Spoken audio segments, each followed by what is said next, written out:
Today we're going to go over some basic paper sculpture techniques. First thing you're going to need is a base. The base is where we're going to attach all our 3D forms. Go ahead and put your name on that. And I'm going to put my name on the back, so I'm going to turn that over so I don't accidentally glue onto it. And the most basic way to make paper stand up would be to fold it. So if I just fold this piece of paper, it'll give me a little tint like so that stands up. However, I don't have enough surface to attach this 3D form to my base. So what I need to do is I need to make what we call tabs. So you're going to do that by folding the edges up. And I'm going to do that on each side. When I'm folding, I'm making sure to push down my fold so it gives me a nice crease. And then I'm going to have to attach some glue here so that it will stick to my base. When you're using the glue bottle, if it gets clogged and the glue stops coming out, just close the lid, pick off any dried glue, and open it back up. That should solve most of your problems. Please do not stick pencils, scissors, anything in that hole. It'll ruin the tip of the glue bottle. When I'm attaching things with glue, I do not want a big old puddle of glue like that. That's too much.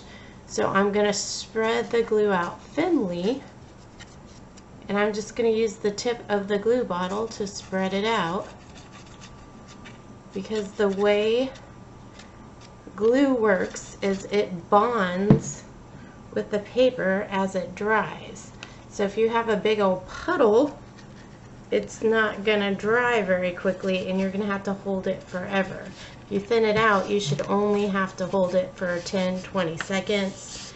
You can rub it in a little bit, kind of give the paper a good massage so that it stays.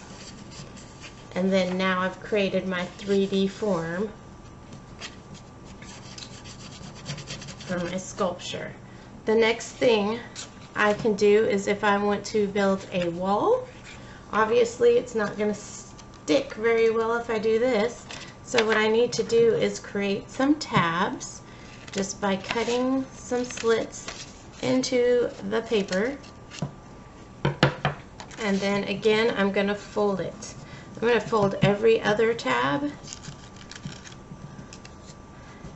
And then I'm going to turn it around and fold it on the other side. This will give it support on both sides of my structure.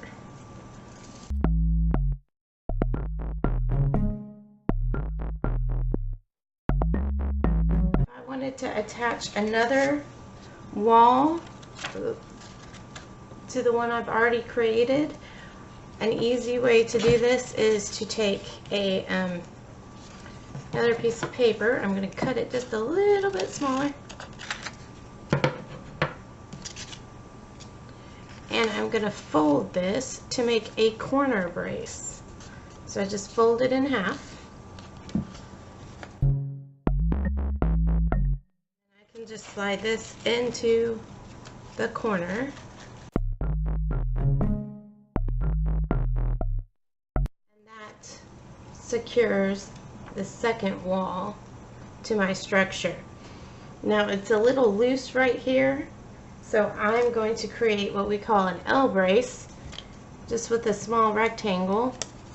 It's called an L brace because when you fold it, it looks like the letter L. If I need a little more support, I can make another L brace and stick it to the back of this wall, and that will also give it more support. I can also make a cylinder or a column, and to do that I'm just going to start with a rectangle shape,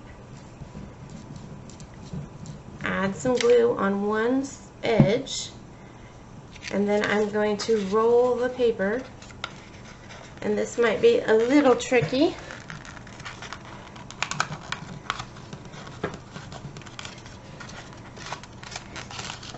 And then I'm just going to push down and keep rubbing it right there so that it stays. We're going to have to add tabs to this as well to make sure that it adheres or sticks to our base.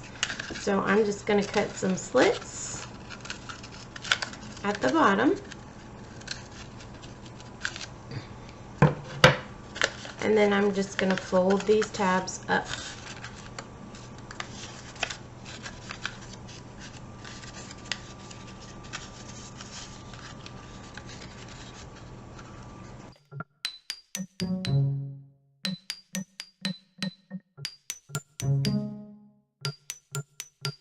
Another thing you can do with cylinders is you can turn them into other forms by folding them. So if I folded this, I can make a cylinder turn into a triangular prism just by adding 3 corners. So now I have a triangular prism.